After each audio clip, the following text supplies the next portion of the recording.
on va devenir les amis. Pour l'instant, on sait que les pyramides,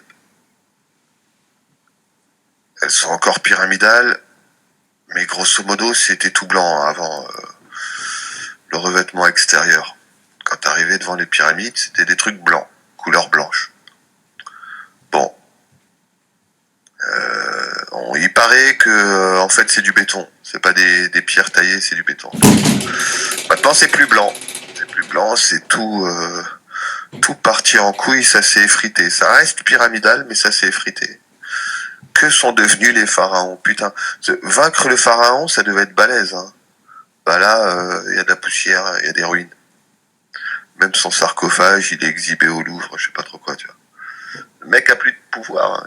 Le pharaon, l'empire pharaonique s'est effondré. Et nous, on en est où alors? Nous, c'est simple. Tout d'abord, on est à peu près sorti des guerres systématiques. C'est pas trop mal. On est sorti d'un servage partiellement. C'est pas trop mal non plus, mais ça pue du cul quand même. Pour parler un peu franco. Et aussi, il y a la catastrophe écologique qui arrive et qui est un chef-d'œuvre parce que l'élite pense qu'elle s'en sortira dans des bateaux de luxe, des bateaux VIP, des bunkers de luxe. En 2-3 ans, la rouille, elle attaque la coque du bateau. Sur le ponton, t'as une putain d'ambiance de Titanic et tous les descendants d'héritiers très riches, tous les descendants de milliardaires là, ils ont une ambiance Titanic sur le ponton.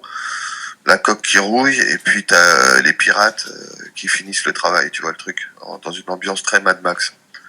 Donc l'élite, grosso modo, quand elle regarde sa descendance, elle dit je t'aime bien, je te donne un hôtel particulier, bon autour c'est Mad Max, et il y a plus de papillons. Voilà, c'est de la merde.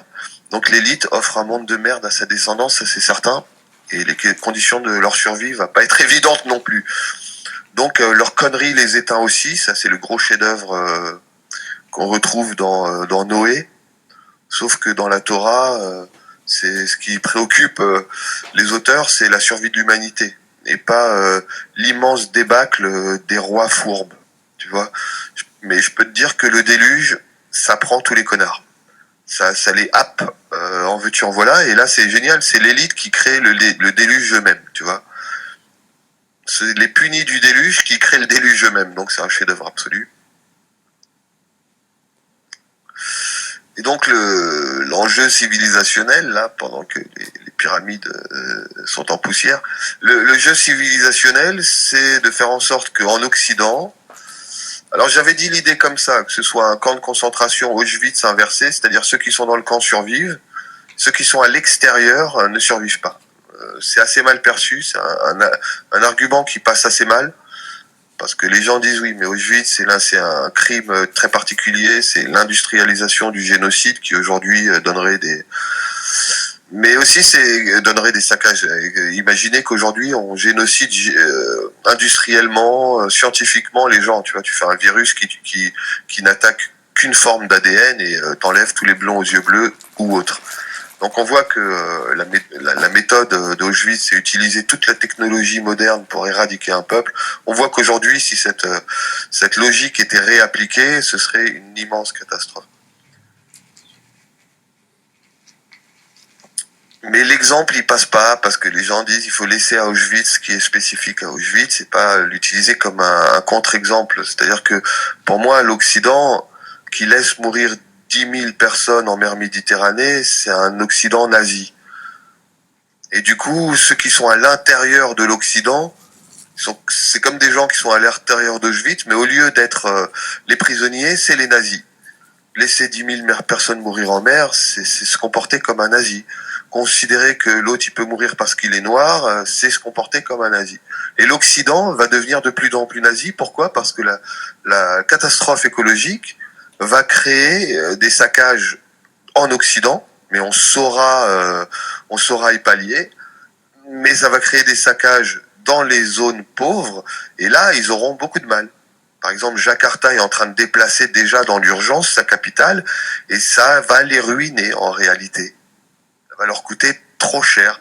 Sur 100 ans, ils vont avoir du mal à se développer à cause de ce début de saccage écologique.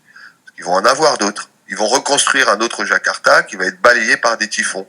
Et eux, comme ils sont pauvres, ils auront du mal à se reconstruire. C'est donc les plus pauvres, tous ceux qui sont à l'extérieur de l'Occident, qui vont souffrir beaucoup plus. Et donc, l'Occident deviendra une sorte d'Auschwitz inversé. Il faudra être dans le camp des méchants nazis occidentaux pour survivre. Et à l'extérieur, les gens souffriront. Déjà 10 000 personnes meurent en mer Méditerranée. Et on voit que la manière affective dont les gens prennent cette information, comment ils réagissent émotionnellement, c'est complètement l'inverse d'un être humain normal, sensé, aimant, etc. Solidaire avec un autre être humain. On voit qu'on est dans déjà une mécanique de création de l'être humain le plus insensible, raciste, etc. C'est abject. Du coup, c'est l'extérieur de l'Occident qui va souffrir du saccage écologique et l'intérieur de l'Occident qui souffrira tôt ou tard du saccage écologique de toute façon, mais qui en plus se nazifiera de l'intérieur. L'Occident devra de plus en plus ne pas voir le 1 million de morts en Irak, le 10 000 morts en mer Méditerranée, le millier de morts par-ci, par-là. Il va falloir de moins en moins être sensible à la mort des autres.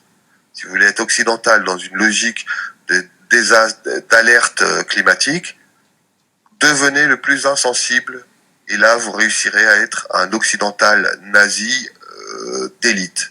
Voilà. Donc du coup, tu as d'un côté une humanité pauvre en péril et de l'autre côté une humanité riche en voie de déshumanisation totale et de nazification totale. Ça, c'est l'agenda de la catastrophe écologique. Et d'ailleurs, on voit que très en amont, les désordres sociaux avaient fait appel à des polices de plus en plus armées, de plus en plus radicales, avec des lois de plus en plus dures. Et ces lois qui étaient dues à une contestation sociale, dues à une rapacité des élites de plus en plus féroce, cette police spécialisée, elle sera aussi là pour ne pas faire passer les réfugiés climatiques et faire en sorte que les militants qui considèrent en France que ces réfugiés climatiques ne sont pas des immigrés clandestins, ces gens-là se feront matraquer par la logique sécuritaire. C'est donc en Occident beaucoup de matraques, beaucoup de collaborations, beaucoup de faux culs comme Apathie, Pro, qui seront les grandes versions du journalisme, c'est-à-dire le journalisme n'existe plus, c'est comme si les médecins n'avaient plus de loi d'Hippocrate, c'est la même chose. C'est des journalistes hors du capital complètement, vous voyez. Et ils le font sans finesse, hein, il y en a qui le font plus finement. Quoi. Bon voilà, quoi qu'il en soit, on est dans cette logique-là.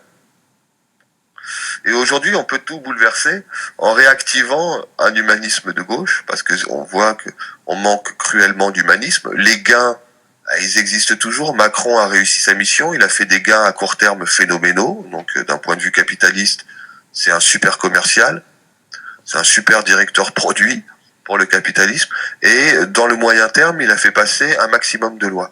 Donc il a gagné financièrement au maximum, et il a gagné législativement au maximum. Donc il a rempli l'intégralité de ses missions 2 fois mieux que Sarkozy, Hollande, etc. C'est le très très très bon élève du système du dollar occidental. Et lui, il a gagné. Et le mouvement de contestation, il en a à peu près rien à foutre parce qu'il a gagné en fait. Les gens contestent, mais il a gagné dans les textes de loi et dans les comptes en banque. Il a réussi complètement sa mission. Donc lui, il va très très bien se replacer après. Et on voit qu'il ne gagne que si la contestation s'arrête. Par contre, il peut, Macron, être la bourde ultime du système capitaliste. C'est-à-dire que, en allant trop loin, au mauvais moment, devant le peuple qu'il faut pas, il peut générer une immense catastrophe pour le capitalisme. Parce que si la grève générale s'enclenche en France, il faut savoir que on la tient jusqu'au bout, jusqu'à gagner. C'est-à-dire que quand un président dit marcher et que plus personne ne marche, le président et son système tout entier perdent. Et ils vont pas envoyer les CRS pour forcer les gens à retravailler. Vous vous imaginez bien. Ça veut dire que la grève générale totale, elle peut être la révolution 2.0, la révolution la plus importante de l'histoire de l'humanité. La première révolution française tue un roi, la deuxième révolution française va mettre la couronne sur un peuple. Et ce peuple sera respecté, le peuple français sera respecté dans le monde entier, on sera un phare de l'humanité à nouveau, parce que on le fera depuis un humanisme où on repensera l'être humain dès sa naissance, en pensant que la vie est une valeur ultime, et on repensera l'endroit où il naît, c'est-à-dire la planète Terre opulente, comme quelque chose qui doit lui appartenir et lui offrir des conditions de vie profitables, sereines. À partir de là, le monde entier sera admiratif parce qu'on aura repensé la lutte des classes, on aura repensé la distribution des richesses terrestres, et les riches pourront continuer d'être riches, mais avec des plafonds.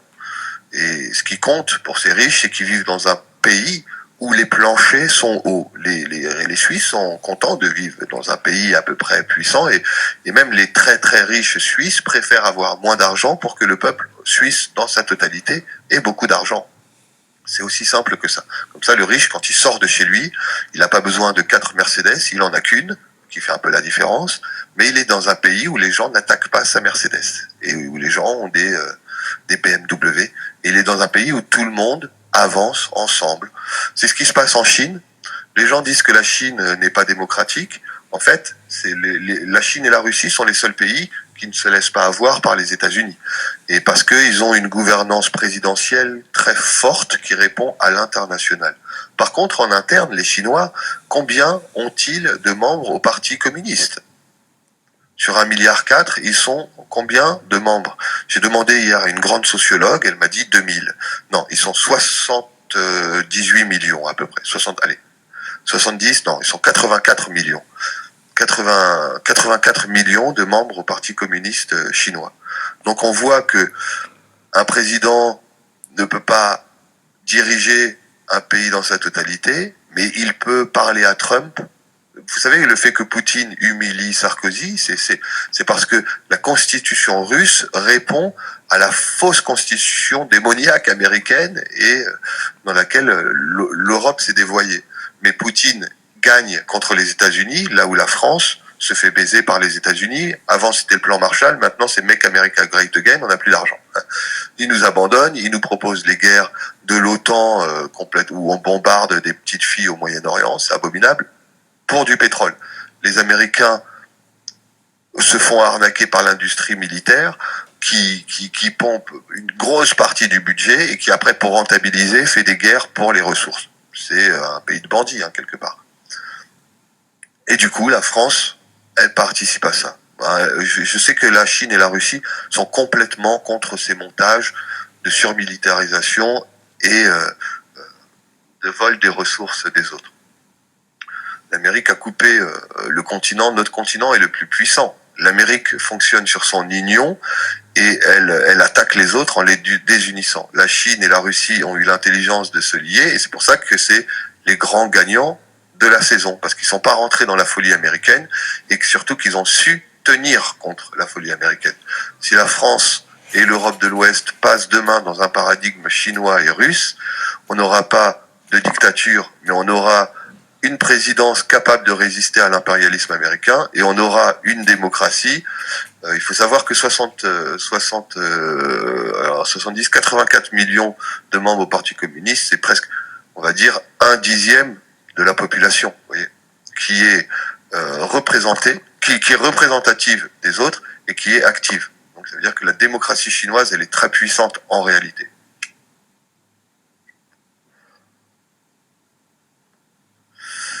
Et voilà, nous, grosso modo, nos grands chefs d'entreprise obtiennent du crédit avec la planche à billets américaine, donc de la monnaie de papier. Ils obtiennent très massivement des millions de dollars pour faire de l'économie capitalisme et du gain. Mais avec cet argent aussi, ils peuvent placer les présidents les présidents doivent accepter la logique que nos chefs d'entreprise fonctionnent sur le dollar et donc nos présidents doivent avoir une politique pro-américaine.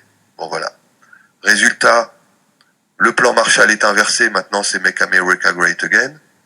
On nous demande de faire des efforts pour l'OTAN, on n'a même pas le pétrole à voler, donc déjà c'est malhonnête, mais en plus on n'a même pas le fruit de la malhonnêteté, tant mieux, hein, la malédiction sera moindre. Les États-Unis, grosso modo, ils voudraient qu'on soit leur esclave et qu'on attaque Poutine en Crimée. Le projet le plus débile de l'histoire de l'humanité, certainement, puisque notre continent est le plus puissant. Dès qu'on s'allie avec la Chine, mais surtout, les États-Unis nous demandent de ne pas travailler avec la Chine et la Russie. La Chine a gagné économiquement. Chaque année qui va passer, la Chine va s'enrichir et les États-Unis vont s'appauvrir. Et la Russie a gagné militairement, c'est-à-dire que quand Trump envoie un missile, Poutine touche 20 fois plus vite en missile nucléaire. Donc, quand tu as l'Armageddon, si l'autre a une grande armée, ben, il peut t'attaquer, mais dès qu'il passe ta frontière, tu peux bombarder son pays et le réduire à néant. Donc les Américains sont très mal parce qu'ils vont s'effondrer économiquement, ils vont s'effondrer militairement. Et il suffit que l'Europe passe à l'ouest et qu'on construise avec les Chinois des porte-avions et qu'on laisse les Russes et les Chinois prendre et créer des ports navals le long de la Méditerranée, mais surtout de la mer Atlantique et des dom-toms. Là, les États-Unis sont échec et mat. Tout simplement parce que les industriels américains militaires ont fait de la surfacturation. Les Américains peuvent détruire toute forme de vie sur la surface terrestre 1500 fois avec leur arsenal militaire. Tu peux faire 1500 déluges. C'est-à-dire, il n'y a plus d'humains. Une fois, tu peux le refaire 1500 fois. Ça veut dire que la surfacturation, plus la vente massive, elle est évidente. Et c'est pour ça que tu as des millions de riches, de pauvres, qui crèvent de faim aux États-Unis. C'est pour ça que tu as des millions et des millions de pauvres, de la très haute délinquance, parce que le budget, il va à l'armée. Et Poutine, il a compris que cette armée, elle plaçait les gouvernements. Si tu regardes Trump, Bush, Obama a l'air le plus souriant, bah, il a tué plus que Bush et Trump. Obama, ça veut dire que c'est vraiment le poupée grimaçante, poupée souriante, c'est le diable qui tire les fils, qui crée des lèvres du sourire américain, des lèvres des grimaces américaines. Obama, il est totalement utilisé par l'industrie américaine, placé par l'industrie américaine, et il a d'ailleurs plus tué, plus envahi de pays, il a systématisé avec les drones, donc maintenant les gens ils se battent contre un Terminator, et aussi il a vendu plus d'armes. Obama, il est plus fort que Trump et Bush pour vendre des armes et tuer des gens. Donc ça veut dire que les présidents sont complètement placés par l'industrie américaine, et du coup, les citoyens américains, ils se retrouvent dans une situation catastrophique. Parce que déjà, il y a beaucoup de pauvres, ça crée un gros problème parce que l'argent, il va à l'armement. Mais en plus, ces industriels, ils vendent de tout et n'importe quoi. Si tu regardes l'arsenal militaire américain, par exemple, en France, on a 200 avions de combat.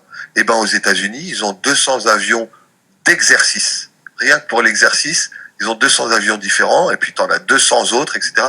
Ils leur ont vendu tout et n'importe quoi. Un hélico comme ci, un hélico comme ça, un hélico comme ça. Et à chaque fois, ils disent c'est pour telle mission. Et ils se rendent pas compte que Poutine, il a compris ça. Il a compris que la folie des industriels, plus la décision présidentielle, était paralysée par le gain. Et il s'est dit, ils vont faire n'importe quoi. Et lui, Poutine, il s'est dit, ils vont construire plein d'armes. Moi, je vais en construire qu'une et je peux tous les niquer en à peu près 20 minutes. Là où les États-Unis ont besoin de 120 minutes. Poutine peut bombarder les États-Unis nucléairement en 20 minutes, il les plie. Et là, il est très fort maintenant sur les systèmes de défense de son territoire contre l'arrivée de... Mais bon, Poutine, grosso modo, il a la capacité d'envoyer des météorites, de la puissance des météorites, ce qui a fait disparaître les dinosaures. Poutine peut l'envoyer aux États-Unis. Et il faut savoir que les charges que possède Poutine nucléaires, il y a aussi, bon, là je ne devrais pas le dire, mais il y a aussi des logiques de matière et d'antimatière avec des fusions phénoménales. Il faut savoir qu'il suffit de toucher 3 fois les États-Unis à 3 endroits éparpillés pour que rien que le nuage de fumée plonge l'Amérique dans la nuit pendant pas mal de temps. Parce que les charges, elles sont, vous voyez les cratères sur la Lune. Bon, bah voilà, c'est à peu près des charges comme ça. Les plus gros cratères sur la Lune, Poutine est capable d'envoyer très vite, plus vite que les États-Unis, des charges capables de faire la taille des cratères sur la Lune. Vous imaginez un peu comment les États-Unis, c'est-à-dire c'est pas une ville qui est détruite, c'est l'intégralité d'un État qui part en fumée. Enfin, tu prends 4-5 États, tu les partent en fumée et la fumée, elle va sur le reste du pays. Ouais, ils ont fait très fort les Russes. Ils ont dit bon bah on va perdre puisque les Américains créent des armes, on va perdre. Et Poutine il connaît bien le karaté, il connaît bien le judo. C'est l'art du Japon, c'est le samouraï, c'est le coup unique, le coup parfait. Et Poutine a baisé la gueule à Bush, Trump, Obama, Kennedy, tout ce que enfin pas Kennedy, il était très bien, mais il a baisé la gueule à l'industrie américaine, à ces politiciens poupées fantoches et aux ceinturions, aux colonies américaines que sont aujourd'hui la France. Elle doit vraiment écouter la Russie quand la Russie donne un ordre militaire, parce que la Russie a gagné la guerre. Maintenant, ils ont juste à faire perdre les États-Unis, à continuer à ce que les États-Unis perdent leur avance. Et c'est assez bien parti d'ailleurs. C'est assez bien parti. Mais il faut quand même que l'Europe de l'Ouest passe à l'Est. Ça, c'est certain. Ça va un peu calmer les États-Unis. Ça va leur empêcher d'aller attaquer l'Iran. Ça va leur empêcher de faire des guerres avec la Chine en mer de Chine. Ça va empêcher que l'Europe se déchire en Europe centrale. Et ça va faire en sorte que les États-Unis n'auront plus qu'une option, parce que quand la France, l'Europe de l'Ouest, la Chine et la Russie créent leur monnaie unique et leur défense synchronisée, tout en gardant évidemment l'autonomie totale de la France, quand on a cette logique-là, les États-Unis perdent complètement, la bascule est trop forte, et l'Afrique et tout le Moyen-Orient viennent immédiatement. Ensuite, il reste quoi? Il reste l'Australie. L'Australie, ce sera la deuxième vague. D'ailleurs, les Chinois et les Russes devraient commencer à prendre l'Australie, mais bon. L'Australie sera la deuxième vague. Si l'Occident a l'intelligence d'arrêter l'impérialisme américain, les guerres pour les ressources, et de rentrer dans les logiques de vote de l'ONU, des Russes et des Chinois, déjà on redevient moral, on redevient éthique. On redevient, depuis notre démocratie, humaniste, sur l'impulsion des Russes et des Chinois, et pas sur l'impulsion capitaliste, impérialiste américaine. Mais ça, c'est un montage où les Chinois et les Russes vont laisser l'Europe de l'Ouest être l'Europe de l'Ouest sans aucun problème. D'ailleurs, là, on montre que Hong Kong est attaqué par la Chine. C'est un montage très américain, avec des anciens chefs d'entreprise hongkongais, très mafieux d'ailleurs, qui essayent de diaboliser la Chine. Mais la Chine, vous allez en Chine, vous allez voir, ça se passe mieux que dans n'importe quel pays d'Occident. Les gens sont plus heureux, les quartiers sont plus sains, c'est vraiment, vraiment excellent. Faut y aller en fait. Vous y allez, vous dites, ah, c'est pas du tout comme à la télé, tout le monde est beaucoup plus heureux.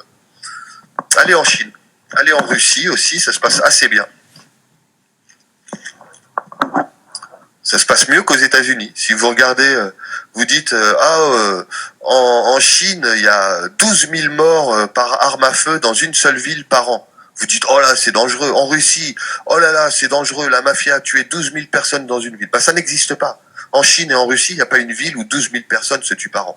Par contre, tu vas à Chicago, tu regardes le nombre de personnes qui se tuent à l'arme à feu par an. Tu vas à New York, tu vas dans à peu près toutes les villes américaines où il y a des grands problèmes de gangs. Bah, tu vois que les chiffres, ils sont ahurissants. Alors, ahurissants. On pense que la Chine et la Russie, on vit mal, et on banalise l'hyper-violence américaine où les mecs, t'as 1200 morts dans une ville, facile, par an, facile. Les mecs, ils s'entretuent entre eux, etc. La violence américaine est incroyable. Si un mec vend sans autorisation des dessins dans la rue, il fait 30 jours de prison aux États-Unis. Alors on dirait en Chine, c'est comme ça. En Chine, tu peux vendre un truc dans la rue. Et il n'y a pas 12 200 morts dans ta ville par an. En Chine, en Russie, tu peux vendre des trucs dans la rue sans autorisation. C'est beaucoup moins fasciste, vous voyez. Mais bon, passons tout ça parce que les Chinois et les Russes, ils sont pas forts en rock and roll et les Américains arrivent à vous séduire avec le rock and roll et Obama. Mais on a vu qu'Obama, il tuait plus que Bush Trump et Bush fils, que Bush père, Bush fils et Trump. Vous voyez les faucons, les grands faucons américains dangereux. Obama, il est pire. Donc on voit que même le côté jazz des États-Unis, il est très dangereux. Il tue. Le côté jazz, même Robert De Niro, en nous disant de voter pour Obama, il a tué. Il a tué plus que Bush père et Bush fils. Et plus que Trump. Donc, De Niro, que j'adore, il est très dangereux, en fait. Il est très dangereux.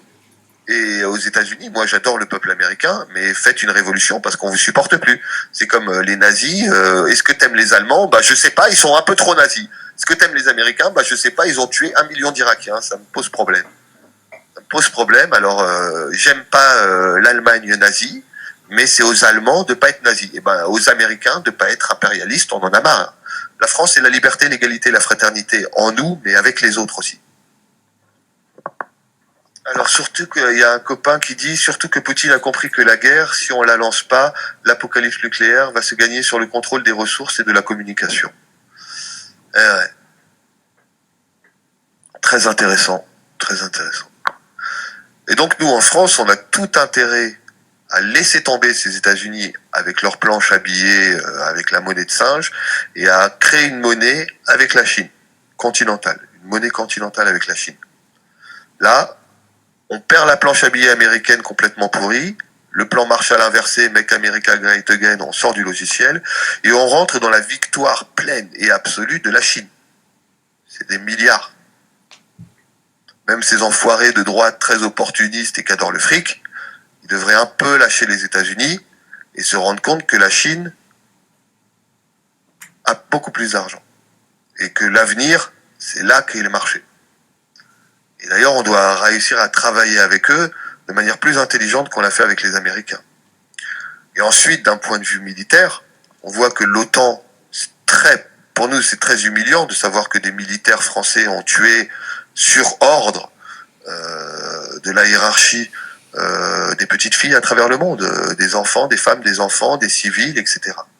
À titre d'exemple, en 1995, quand j'avais été pistonné par le général Meyer pour rentrer dans l'armée de l'air, j'ai parlé à des grands officiers. Un me disait qu'ils avaient placé des caméras sur des avions français pendant les représailles contre Saddam Hussein. Et donc, quand les armées de Saddam Hussein commençaient à partir du Koweït, ils se sont fait bombarder. Il a dit l'armée française, en aidant l'Amérique, a commis un des crimes les plus abominables que j'ai vu de ma vie. Les caméras étaient sur les avions et j'ai vu des milliers et des milliers d'hommes se faire bombarder comme des fourmis. Et souvent, c'est des gens qui sont appelés, des soldats irakiens qui avaient pas le choix, tu vois, des pauvres bidasses comme ça. Et il dit, on les a avec des armes phénoménales. C'était comme un jeu vidéo. On voyait les bombes exploser et puis après on voyait les morts en dessous et c'était filmé. J'ai récupéré les bobines, je les ai vues visionner et j'ai pleuré. Il m'a dit j'ai pleuré. Il a dit la France a commis un truc abominable. Et c'est ça qui est important, c'est que la France, elle se rende compte que à l'ONU, les votes des Chinois et des Russes étaient contre ce type de guerre, ce type de choses. L'impérialisme américain rend notre armée folle et complètement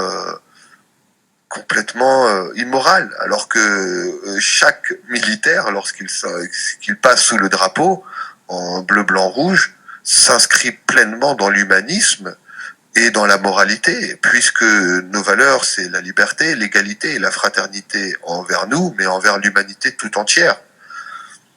Et donc, on voit que cette logique américanisation, et on le sait, hein, que l'Amérique envahit les autres pays par l'argent, l'armée, mais aussi la culture. Et quand tu dois avoir peur d'une balle américaine, que tu dois avoir peur d'un dollar en monnaie de singe américain, tu dois aussi aujourd'hui avoir peur d'un chanteur américain. Et te dire, mec, si t'es cool, fais la putain de révolution dans ton pays américain parce que vous êtes des putains de nazis et qu'on vous supporte pas. Et que c'est très important pour l'humanité de ne plus supporter les Américains.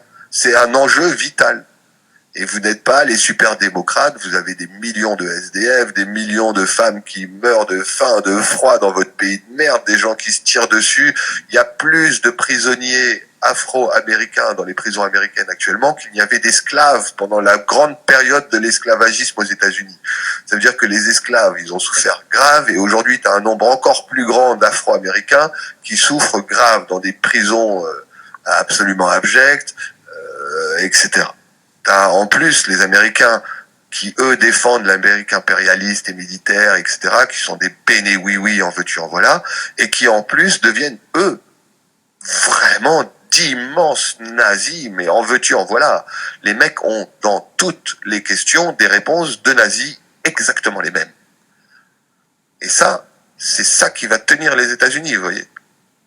Plus le capital, etc. Et c'est un grave problème.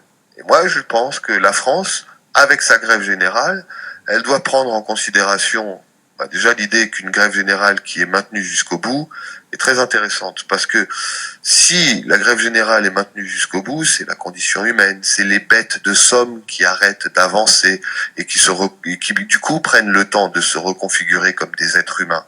Et qui du coup se disent dès la naissance, j'ai le droit à beaucoup plus de choses.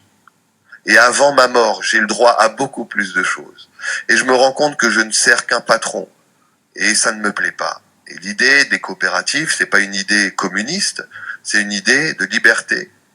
Où l'homme, dans son travail, est beaucoup plus libre, d'égalité, où l'homme est beaucoup plus égal avec son patron, ou avec ses collègues, et où il est beaucoup plus frère. C'est pas toi qui gagne un max et moi qui gagne un minimum. On voit que les coopératives, c'est de la République. L'écologie, c'est de la République. Quand on vous dit vous êtes un communiste parce que vous n'êtes pas capitaliste, vous dites non. Moi, je suis un républicain, liberté, égalité, fraternité, et vous êtes un traître.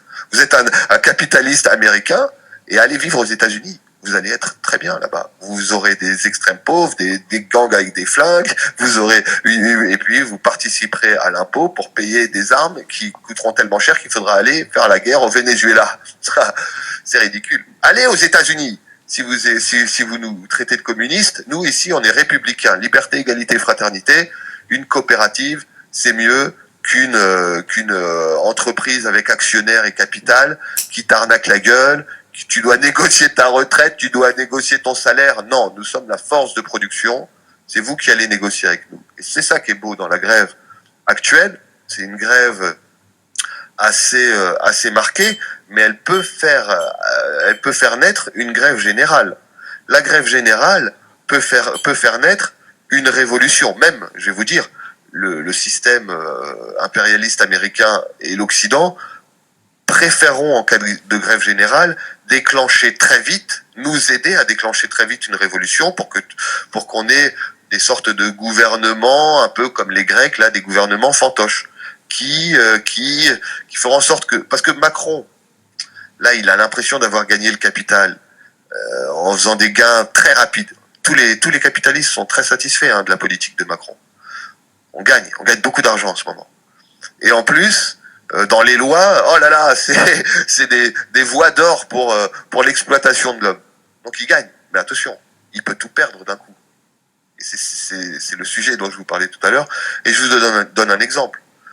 Autour de Paris, c'est la banlieue. La banlieue, les mecs, ils sont chauds. Parfois, ils viennent de l'immigration. Alors, un jeune immigré africain ou maghrébin ou lapon, tout ce que tu veux. Le mec, il se dit, bon, mon père, il s'est fait avoir. Il a construit toute la France. Chaque immeuble sublime, il a mis ses mains dans le béton et on n'est pas propriétaire. Donc, mon père, il s'est fait avoir. Mon grand-père, il s'est fait avoir.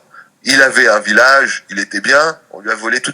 On lui a pas volé son bois ni son village, on lui a volé son bois, son village et toute sa forêt et tous ses poissons.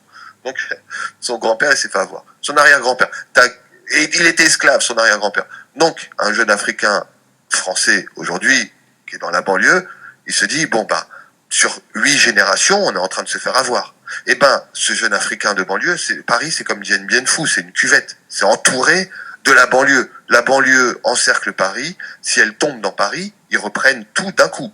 C'est-à-dire que le bois que tu as volé à son ancêtre, il le reprend sous forme de fauteuil Louis XVI, de fauteuil ambiance napoléonienne, de cadres trouvés sur la Joconde au Louvre. Il reprend tout d'un coup.